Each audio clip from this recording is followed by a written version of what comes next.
the X series, which democratized the performance in that segment. That was a game-changing series for us. Poco has always has this DNA of price to performance ratio. That DNA we cannot change. We were the first brand to introduce the 6500 mAh battery on X7 series. First brand in India. Again, we are the first brand to introduce a 7550 mAh battery, focusing a lot on camera. So we have set up a India camera tuning team, which basically tunes the camera according to the skin tones, different atmosphere conditions. Poco doesn't want to get into categories where there is no differentiation. So in the last 2 years, we have grown by more than 120%. I think almost 99.5% or 99% of the devices are manufactured in India for Poco. It's because of the PLI incentive.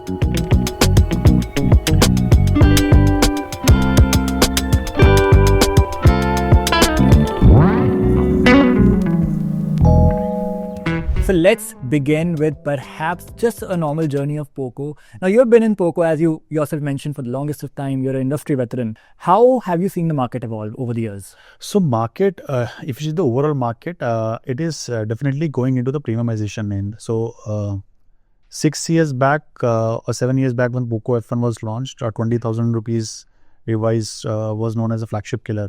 And if you see the last 3 years, the overall ASP of the market for the normal user, ASP is the average selling price. It has definitely gone up. So if you see the devices, initially under 10K had a huge segment. Right now, the biggest segment is between 10 to 20K, and 20K and the fastest growing segment is above 20 to 30K. So from an evolution point of view, you see a lot of premiumization from a devices point of view, and a lot of value is being delivered from 20 to 30K and 30 to 35K. I think these are the price bracket where you can actually make a difference from an innovation point of view, from a processor selection point of view. So this is a trend that I've been witnessing for the last 2 to 3 years, that people are actually preferring for a higher value for the device, and they are ready to pay 2,000, 3,000 rupees extra. They are getting that value. Now, you did mention that Poco initially launched with Xiaomi. I would want to know from you, which was that one device that cemented the legacy as Poco? Because F1, of course, it's largely was a Poco device, but after that, which device you feel personally, or perhaps from your sales perspective also, that cemented Poco as a brand, which was completely so? As an F1 was launched, and then 2 years we had a break, and then we relaunched Poco with X2 in India, right? So I think it's not about the device; it's about the series that created that difference. Okay. I think the X series, which democratized the performance in that segment, that was a game-changing series for us. X2, X3 and X3 Pro, and then X4 Pro, X5 Pro, and especially the X6 Pro and X7 Pro has got a huge sales momentum from point of view, and a lot of people started buying Poco devices. F series, obviously, the price point was a little higher. As we moved down the line, the price became closer to 30,000. But X series, X number series and X Pro series actually democratized the Poco series in the hands of normal consumers because of the high volumes that we were delivering on those devices. So I think the X series was a differentiator for us, and from an overall brand perspective. Now, I really want to understand this gaming-centric device. Largely, Poco has always been performance, and then eventually transitioned to gaming and gaming. Yeah. Do you expect yourself to perhaps build a device which is generic? If you see the DNA of different brands, right? Every brand has a different DNA. Some brands are offline focused. Some brands are online focused, right? And certain brands are basically product first brands, right? Poco has always has this DNA of price to performance ratio. When F1 was launched, giving a Snapdragon 800 series processor at that price point. And for all the product price point, it is very important that you have the same DNA as you move along, right? So that DNA we cannot change because that's our differentiator. Okay. From our overall, yes, we offer, because of the DNA, we basically tend to over-index on performance. That is true. But if you've seen in our last generation and last iteration, starting from X7 Pro and now F7, we have started focusing on other parameters. For example, battery life. We were the first brand to introduce the 6500 mAh battery on X7 series. First brand in India. Again, we are the first brand to introduce a 7550 mAh battery. Biggest battery in the segment. Not only that, we have been focusing a lot on camera. So we have set up a India camera tuning team, which basically tunes the camera according to the skin tones, different atmosphere conditions. So a lot of focus is there in terms of optimizing the camera performance for normal users. build quality, right? This device comes with Snapdragon 8 Gen Pro processor, but also comes with IP68 and IP69 rating, right? Gorilla Glass 7A protection back and front of the device. A metal frame for the first device in this segment, right? So not only from a gaming perspective, how do you make sure that this device stands out from an other user's perspective also? So this specific color is a Cyber Silver edition, targeting gamers, but we have normal a white color and a black color, which target other kind of users, normal users. I wanted to understand, Poco have been in smartphone game for a while. We have seen some hits and misses in terms of TWS products here and there. Do you see yourself building an entire portfolio eventually? So we want to do that. So intention is there. But again, it all goes down to the DNA, right? How are you going to differentiate yourself from the other, let's say, TWS brands in India? So we are not able to perfect that DNA, that how do you want to attack that price in that market segment. So we had introduced 2 generation of TWS. They have sold decent amount of volumes. But if, let's say, in phones, you can say that Poco has the best price to performance ratio. In TWS, what does that unique factor?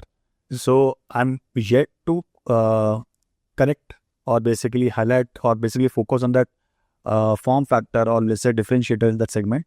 Very hard to find a differentiator in that price segment. Yeah, that's true. So Poco doesn't want to get to categories where there is no differentiation. Otherwise, you will be one of many brands that are there, right? I wanted to understand your business growth in India. How would you define it overall? And with respect to different price points, of course, if you can run us through numbers. So 2 years back, we were growing very slowly and our numbers was around 3.8 to 3.9 million overall. So in the last 2 years, we have grown by more than 120%. Okay. And we were the fastest growing brand among IDC counterpoints, straight away from quarter to quarter, 4-5 quarters. And then now last year we closed at around 8.5 million units, 85 lakh handsets. And the major growth that I was mentioning is in 20 to 30K price bracket, where we are introducing X and F series. So obviously the overall ASP of the market is tending into that direction. And our focus is also from an innovation point of view, how you can create differentiators in that price bracket from an X and F series perspective. So that is our focus. I also wanted to understand, how do you see Poco's growth story in India? When I say there are a lot of factors that lie ahead of us, when you say AI, and we know it's the darling word right now, everybody wants to take a pie out of the AI game. And there's a metric or the target the team aims to achieve in this sector, perhaps, if there is something, any plan. Sure. So a lot of R&D investments are from our group also, and from Poco perspective has been going into AI, right? But what is a perfect code for an AI? It's almost used as an abused word. And yeah, a lot of smartphone brands, and we also have been victim of following that or chasing that line in certain products. But how are you going to use that naturally the device performance? So right now, a lot of AI innovation is going in camera from an overall experience perspective, and also improving the overall software experience. And these are the key focus areas from an overall development point of view, from an AI perspective for us. One use case, for example, is that how can AI detect that these are the apps that we are not using in the backend. So basically shut down the apps on its own. So this is part of the optimization that we do from a software perspective.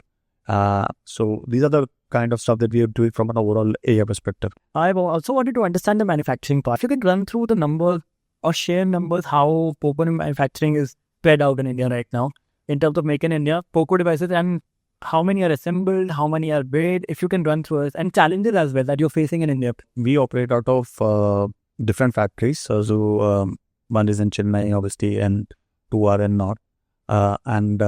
So we have different series, right? C series, M series, X and F series.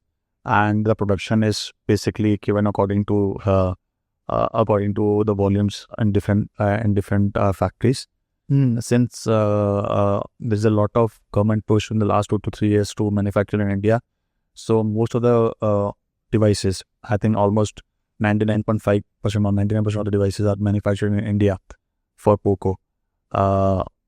It's because of the PLI incentive, whether we can participate in that. So we seriously want to localize everything in India.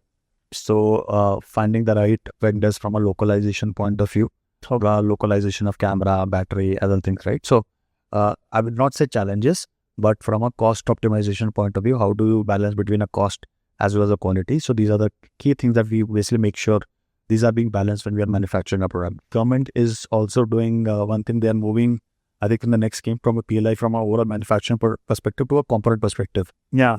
So I think that is a great move that will incentivize a lot of localized partners to improve on the quality, and a lot of brands can basically take that benefit from using the local vendors. That's how you get into deep into manufacturing. So I think a lot of push is there from the government, and which is appreciable from Maharashtra. Poco phone have been around for a while. We know the dependency on Xiaomi HyperOS now. I mean, eventually it is Xiaomi, now it's the HyperOS. Can we ever expect it to have its own UI someday? We do intend to have it, but it all depends upon the value proposition, right? So there is a certain set of R&D cost that goes into creating your own operating system, and our volumes from a global perspective and India perspective. If it reaches that kind of a scale, obviously there will be a separate OI for Poco phones. We are working in that direction, and in the near future, basis our volume scales up, you will definitely see that happening. At the end of the day, the core DNA of Poco is basically price to performance, giving highest performance, highest features at a most affordable price point, and we don't want to dilute that. That is the first and most important thing. If you dilute that, you become like other brands, and then there is no differentiation left. USP. Yeah, that's a USP. So there are certain trade-offs that we do. Keeping that DNA has to be there. That is the number one priority for us. Thank you for that. It has been an absolute pleasure. Same here.